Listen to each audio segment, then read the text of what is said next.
Next, we're going to have a performance and a short talk from our artist Annelie Stokke Grimwade. This performance includes audience interaction, which may involve coming up on stage and at the very least reading out loud. If you're in the front 2 rows and you don't want to be a part of this, now is your opportunity to absent yourself. Those that were in the 2nd row and thought they were safe, we got you. So you have 1 minute to escape if you don't want to be involved.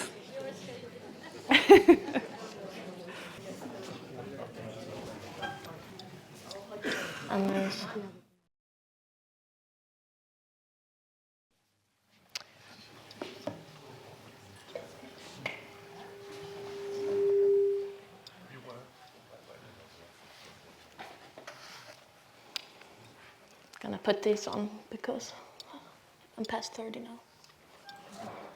There you go. Where is this? Ah, there we go. This is my name, Annelie Stokke Grimwade, and I am a Swedish Sami artist residing in Denmark, where I've been working since 2016. And the work that I have on view as part of this group exhibition today, that you can see in the gallery, is a project called Weber's Crafting Awareness. It is the result of a 3-month-long residency at the Victoria and Albert Museum with great support from Statens Kunstfond. See, here's on view in the museum. I was there last year between September and December.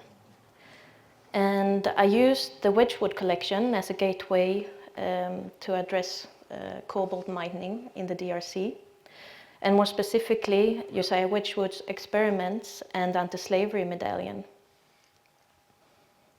The research resulted in this body of work and an interactive performance piece that I will perform shortly for those who want to do it with me.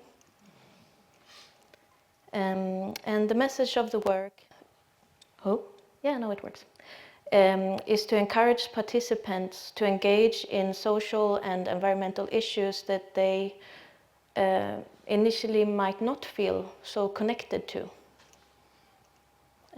Through the act of reciting curated quotes from my research and on cobalt mining, freedom movements, and the Wedgwood collection, the pieces highlights the realities of cobalt mining in the Democratic Republic of Congo.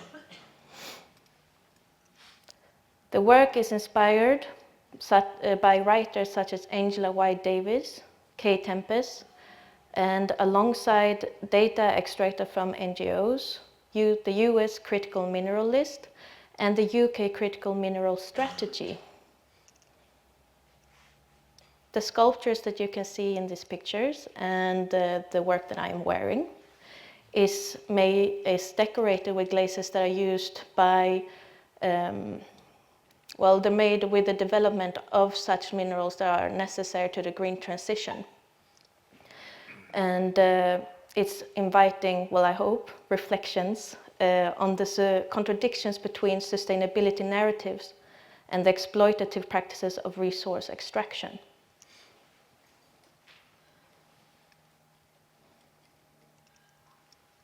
Let's see, here you can see more closely what it is. That's on the front, and inside of this there is a thread. So the whole project was based on symbolic storytelling to address these sort of heavy topics. And I've been working with the web as a central imagery in the whole process. On the back I am wearing a rose, which is also quite central in the imagery.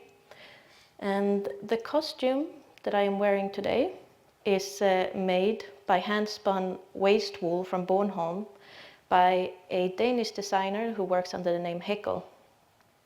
It's inspired by the Norse myth of the Norns, who spin the threads of fate beneath Yggdrasil. And this textile piece brings mythology to life. The dress serves as a woven embodiment of destiny, engaging in dialogue with the narrative of Weber's crafting awareness. and this is the big spider. So what I will do now is that I will ask 14 people to come up on stage, if you may.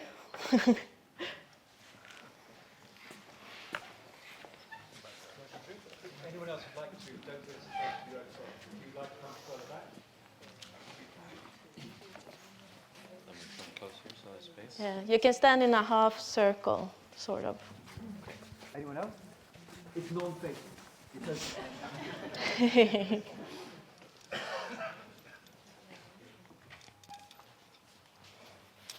We need 3 more.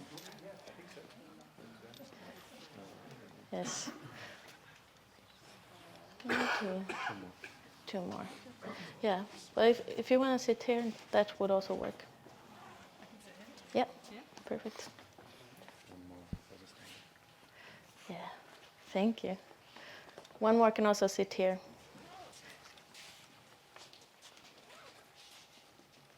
So what's going to happen is that I have these quotes that I've extracted from the research. And what my hope is that by reciting this, you know, when we approach a object, we have a personal experience, but while we are using our voices, we have a communal experience. And it at least invites us to consider things that we otherwise wouldn't have. So, are you aware that you might have to speak? Are you comfortable? Thank God. I'll start with you. Stand up. Yeah, you can stand up. I have a microphone here, so I'll stand close to you so everyone can hear you. Okay. We are webbers in a net, crafting awareness, connecting across struggles and identity, time and space. Thank you. Then you get to hold this.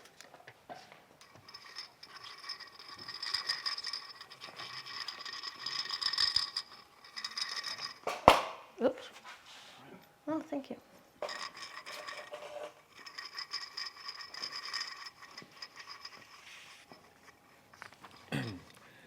The Democratic Republic of Congo is one of the world's richest countries in critical minerals, such as cobalt, copper, lithium, tin, tungsten, tantalum, and gold. But it also faces major challenges related to child labor, environmental damage, corruption, and armed conflicts. Thank you. Thank you.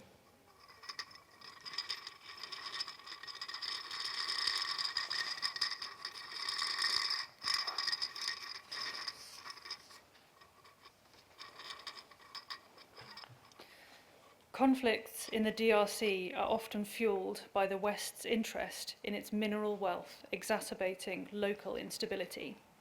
Thank you.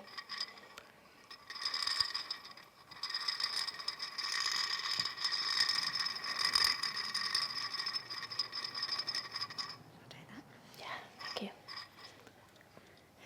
The DRC holds approximately 70% of the world's cobalt reserves, making it a key player in global supply and subsequently the victim of extractive industries linked to tech companies in the global north.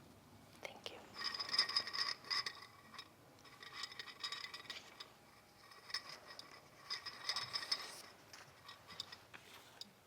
Cobalt is essential in the production of lithium-ion batteries used in electric vehicles, EVs, and green technology designed to fight global warming. Thank you.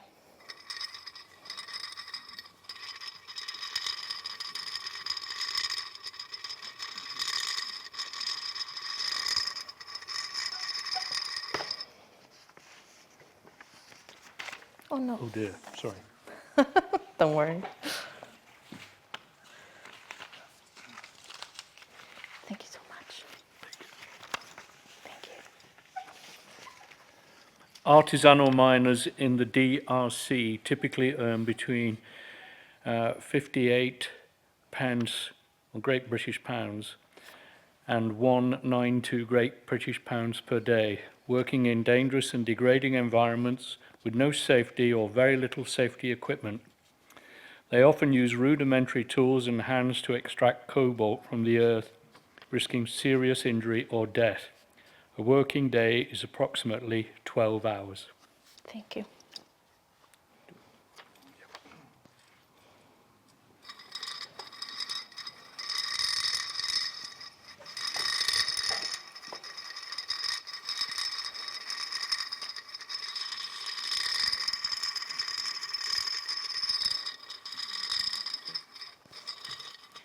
Approximately 40,000 children are involved in artisanal mining, exposing them to dangerous working conditions.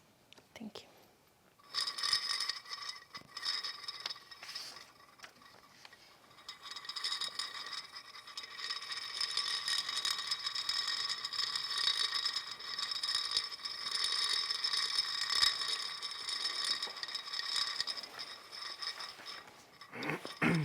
The UK's critical mineral strategy sets a plan to secure UK support chains by boosting domestic capacity in a way that generates new jobs and wealth, attracting investment and playing a leading role in solving global challenges with our international partners. Thank you.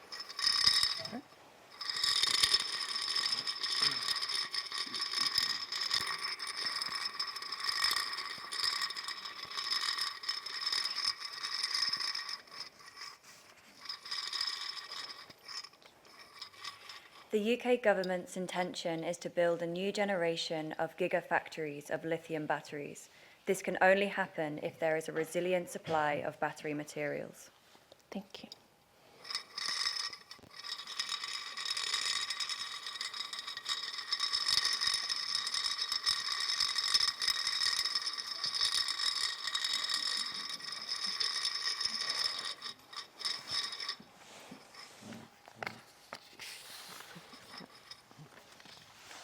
We can't address the health and growth of a British economy without considering the conditions of artisanal miners in the DRC. Thank you.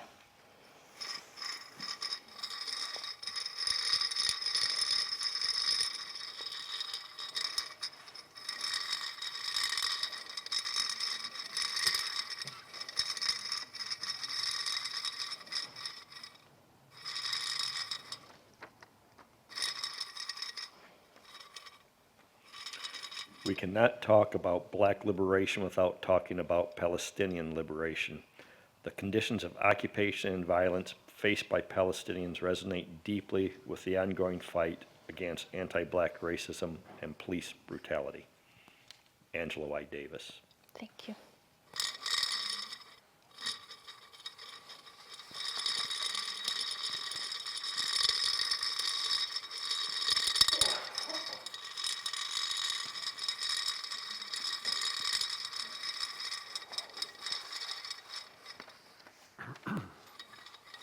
To understand today's liberation movements, we must engage with a global context that recognizes the interconnectedness of all struggles. The experiences of marginalized peoples across the globe, whether they are fighting for freedom from colonialism, imperialism, or environmental destruction, are inextricably linked. Annelie Y. Davis. Thank you.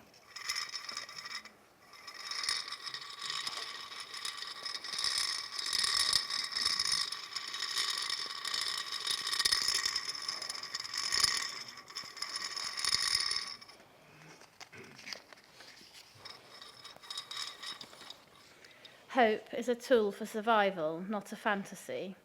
There is a connection between the hope we have and our capacity to struggle. Hope is not merely an optimistic outlook. It is a commitment to action. Angela Y. Davis. Thank you.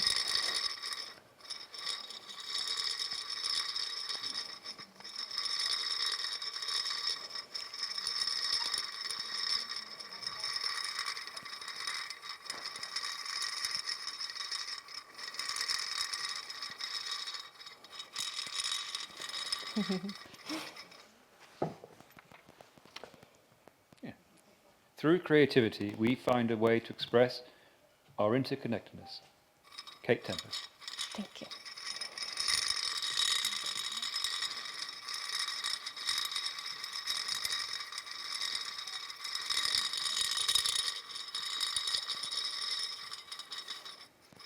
Creativity is hope in the making. Thank you.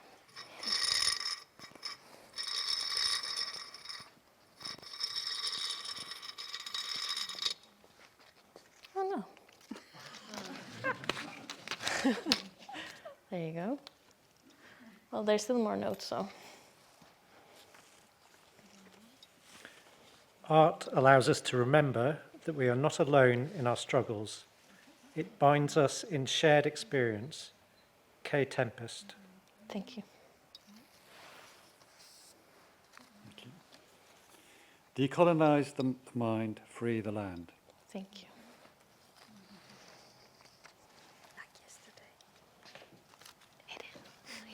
I Can't Breathe, Eric Garner. Thank you.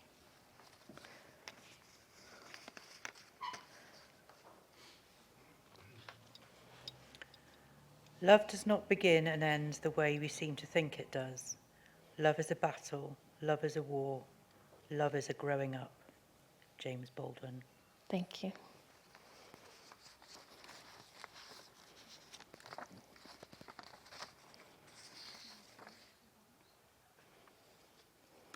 I found some people chained together by the necks and almost naked and scorched by the sun. The place was very hot, so that you almost suffocated.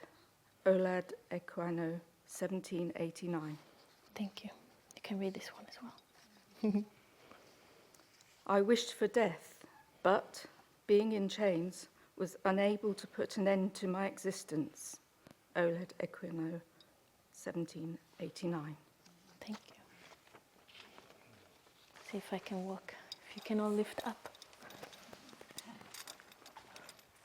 Do you want to? While Josiah Wedgwood, 1730 to 1795, is celebrated as a man who championed anti-slavery campaigns, his industrial advancements relied on extractive colonial systems and exploited labor. This contradiction, philanthropy intertwined with systemic exploitation, urges us to reflect on the costs of progress and the marginalized communities who bore them and still are. Thank you. Thank you. I guess I can do the last note. The willingness to see the goodness and violence in ourselves are vital to our own growth. And when we do, we unite across struggles and identity. Thank you so much for participating.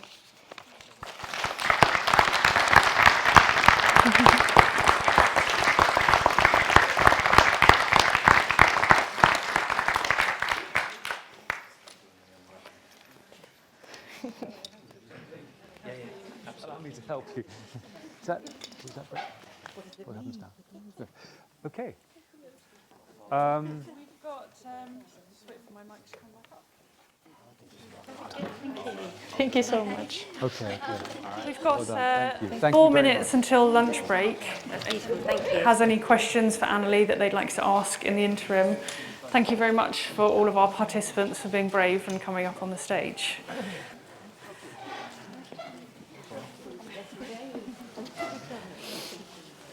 I'm going to start with a question amongst all of the thread. I wanted to ask you, you talked about the glazes that you use in your work being all part of the green transition. Can you tell us a little bit more about the actual glazes that you're using and how you're acquiring those? Oh, yes. So it's quite simple, really. When I was in the UK, I obviously didn't have the same materials that I usually have at home, also because they're different suppliers, so there are different mineral, they come from different mines. So I had to do a whole new glaze library when I arrived at the V&A. But first I wanted to make this glaze library based on Josiah Wedgwood's experiments, because there are thousands. Mm-hmm.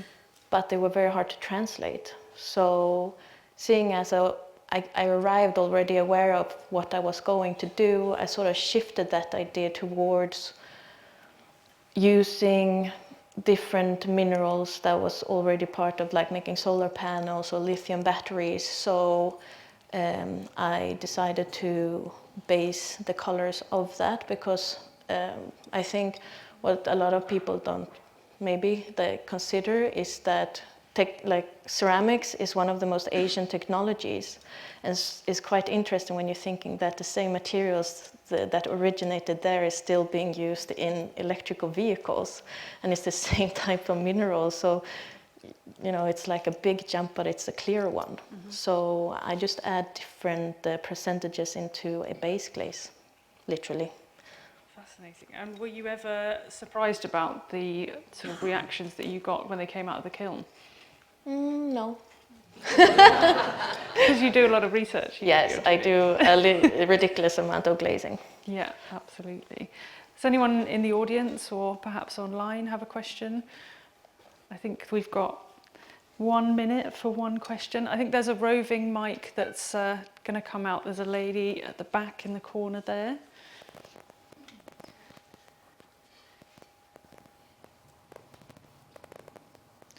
Maybe if you shout your question, I can repeat it. I'm fascinated with your interest in mythology, and I wondered if you could talk a bit more about the links.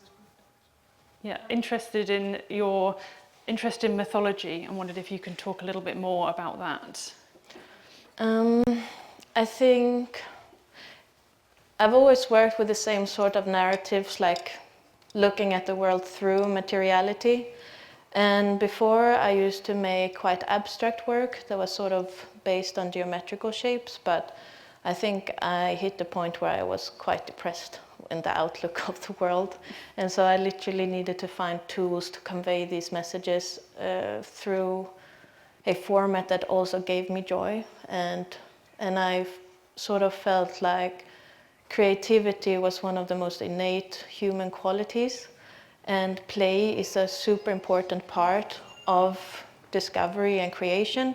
And it just opened up so many more like doors to convey these messages when you can apply a rose or a spider, for instance.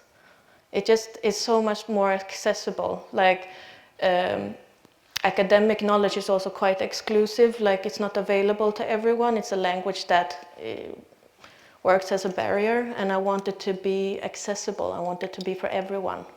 And I think culturally it's anchored in every culture wherever you go across the globe. With mythology, there are different stories. So yeah, it's democratic. Nice. Anybody else? I think we're now bang on time for our lunch break. Thank you so much, Annelie, for your performance and your insights. I think lunch break now is an hour and a half, and so we'll be back in here at 2 p.m. Thank you very much. Thank you.